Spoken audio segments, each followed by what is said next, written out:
តែសួរសាមើដាច់ក៏ក្មួយស្រែកហូឡាធ្វើឲ្យបាមួយផ្សាគ្រាន់តែថាដូចធ្លាប់ស្គាល់យូរ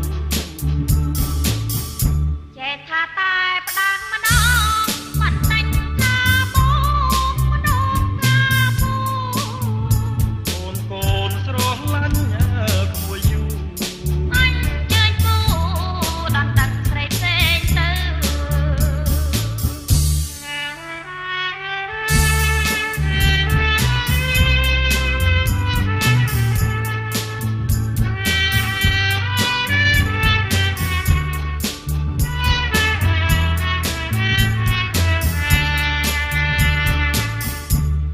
មកពីស្រុកណា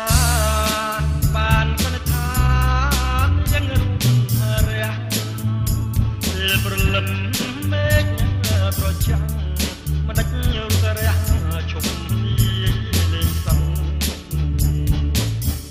ណែលោកឯងធ្វើអី